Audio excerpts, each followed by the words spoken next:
कहां पर करते हैं। आपने शेयर बाजार की बात की थी। बजट से पहले शेयर बाजार में उछाल देखने को मिल रही है और आपने कहा कि उम्मीदों की उछाल है, तो हो भी क्यों ना। सरकार से उम्मीदें हैं कि वो आम आदमी को अब कोरोना के बाद लोगों की कमाई में जो कमी हुई है, लोगों के रोजगार में कमी हुई है, उसको बढ़ाए, लोगों के हाथ में ज्यादा पैसा दे।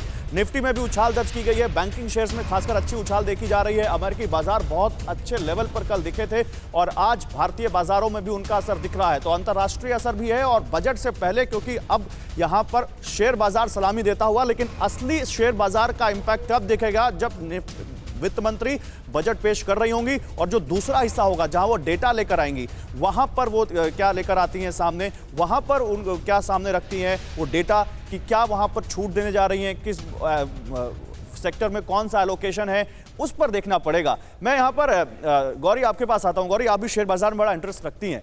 शेयर बाजार की उस उछाल को क्या बजट में होने वाले ऐलानों से जोड़ना चाहिए, क्योंकि 2 दिन हमने काफी अच्छी रैली देखी है। बिल्कुल गौरव, अभी फिलहाल जो पिछले 2 दिन से जो बजट में उछाल आ रहा है वो कहीं ना कहीं इकोनॉमिक सर्वे और बजट से रिलेटेड है। उससे पहले कुछ समय हमने देखा 1-2 हफ्ते मार्केट बहुत नीचे रही, आए दिन मार्केट टूटती रही। उसके पीछे कई और कारण थे, वो इंटरनेशनल मार्केट से लिंक्ड रीजंस थे।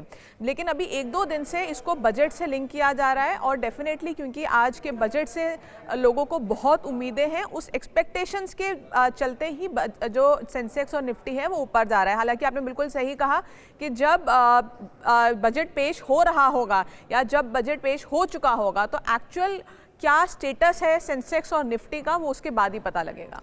बिल्कुल, और हमारे सहयोगी कुमार कुंदन भी इस वक्त हमारे साथ जुड़ चुके हैं। और कुमार, के पीछे दिल्ली के आसमान की धुंध नजर आ रही है। धुंध छटने का इंतजार देश की जनता कर रही है ताकि बजट में क्या है ये पिटारा खुले वित्त मंत्री का और तमाम घोषणाएं लोगों को, आम आदमियों को राहत देने वाली सामने आए। इस उम्मीद में है देश। कुमार, वहां से क्या अपडेट? देखिए, उम्मीदों वाली धूप तो आज निकल चुकी है, लेकिन उस उम्मीद पे हमारी जेब का क्या हाल होता है ये थोड़ी देर बाद पता चलेगा। इस वक्त मैं प्रेसिडेंट हाउस के ठीक सामने कुमार, बड़े निराश दिखाई दे रहे हैं आप। आपकी आवाज में बड़ी लो टोन दिख रही है। निराश क्यों इतने? देखिए, मैं निराश नहीं हूं, मैं तो अपनी जेब की सोच रहा हूं। मेरी जेब कितनी भारी होगी 11 बजे के बाद पता चलेगा।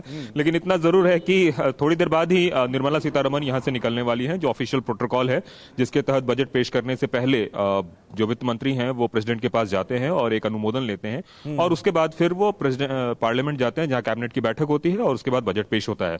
तो आपसे ठीक थोड़ी देर पहले 9:10 के आसपास वो प्रेसिडेंट हाउस पहुंची हैं और वहां से बस निकलने ही वाली हैं। किसी भी वक्त वो निकल सकती हैं। जहां तक आपने उम्मीदों की बात की, तो हर किसी को इस बात की उम्मीद है कि उसके घर का बजट वो सबसे सही हो, चाहे वो आम आदमी हो या फिर खास आदमी हो। लेकिन इन सब के बीच सरकार को अपनी जेब भी देखनी है। पोस्ट कोरोना जो काल है उसमें किस तरीके से उनको देश की अर्थव्यवस्था को संभालनी है ये भी देखनी है।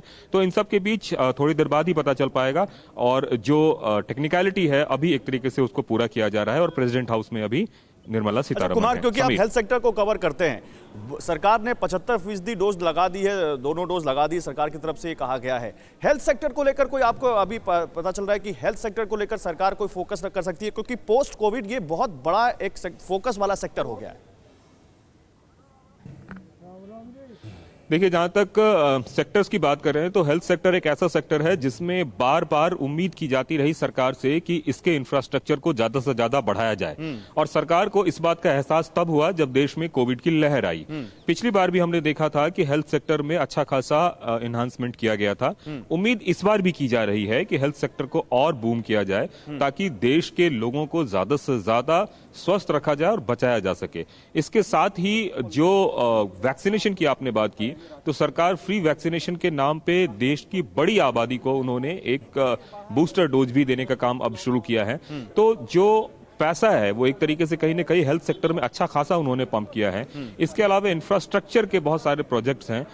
रेल मंत्रालय में हमारी अधिकारियों से बात हो रही थी और कुछ लोगों से ऑफ रिकॉर्ड बात हो रही थी कि आने वाले दिनों में रेलवे में कितना ज्यादा इंफ्रास्ट्रक्चर रिलेटेड प्रोजेक्ट पे पैसा खर्चा होना है। तो कई सारे ऐसे सेक्टर्स हैं जिसमें आम आदमी को बहुत उम्मीदें हैं, जो आम आदमी की जिंदगी से सीधे जुड़ी हुई है। तो निश्चित रूप से गौरव, जैसे आपने पूछा कि हेल्थ सेक्टर में इस बार भी एनहांसमेंट होगा, इस बात की उम्मीद की जा रही है और नए नए अस्पताल, नए नए जो चीजें हैं उसको सामने किए जाने की बात हो रही है। बिल्कुल, और आम गौरव। आदमी का जिक्र हो रहा है तो बार बार ये कहना होगा कि महंगाई ने कमर तोड़ रखी है आम आदमी की। अतुल लोंदे साहब हमारे साथ मौजूद हैं। अब मोदी सरकार के पहले कार्यकाल को देखा जाए तो महंगाई के हिसाब किताब से अच्छा रहा था कार्यकाल, लेकिन दूसरे कार्यकाल में जबरदस्त महंगाई का दौर हमने देखा। और हाल ही में जो सरकारी आंकड़े जारी हुए अतुल जी, उसमें दिसंबर में खुदरा महंगाई की दर 5.59% रही, जो कि पिछले 6 महीने में सबसे ज्यादा थी। थोक महंगाई का आंकड़ा और ज्यादा डरावना नजर आया, थोक महंगाई की दर 13.56% तक पहुंच गई।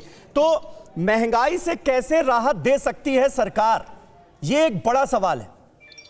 नहीं, वो तो है। आपके खुदरा और आपने जो थोक महंगाई का बात कही थी उसका सीधा इम्पैक्ट तो आम आदमी पे पड़ा है। 70 रुपए का तेल 200 रुपए के ऊपर गया है। चाय 140 रुपए किलो थी, वो 400 रुपए गई है। रेलवे का टिकट, उसमें भी 205% की बढ़ोतरी हुई है।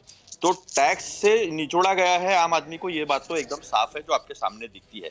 महंगाई को कंट्रोल करना ये सबसे बड़ा चैलेंज इसमें दिखता है, और रोजगार पैदा करना ये इसमें दिखता है।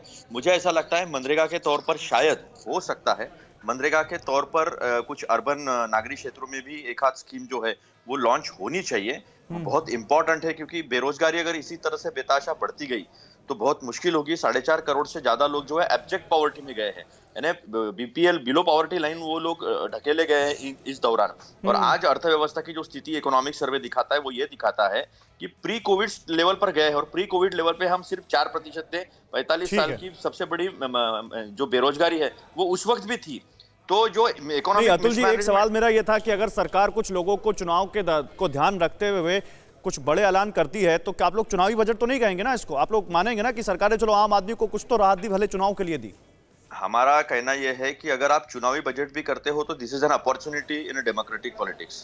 तो आपने पिछले बार जो दी थी राहत, 5 स्टेट के पिछले बार भी चुनाव थे लास्ट ईयर, तो क्या किए थे? अपने केरला में 1,49,000 करोड़ के इंफ्रास्ट्रक्चर की बात की थी, उसका क्या हुआ? वेस्ट बंगाल में क्या हुआ? फिशरीज के बारे में आपने दिया था, उसका क्या हुआ? इवन आयुष्मान योजना जो है, मुझे लगता है अतुल जी आप कुछ बड़े सवाल उठा रहे हैं, और बीजेपी लीडर कोई हमारे पैनल में आते हैं तो वो आपके सवाल का जवाब दे तो ज्यादा बेहतर है, क्योंकि मुझे आपने बड़े कुछ सवाल उठाए हैं और उनका जवाब हम सुनना चाहेंगे।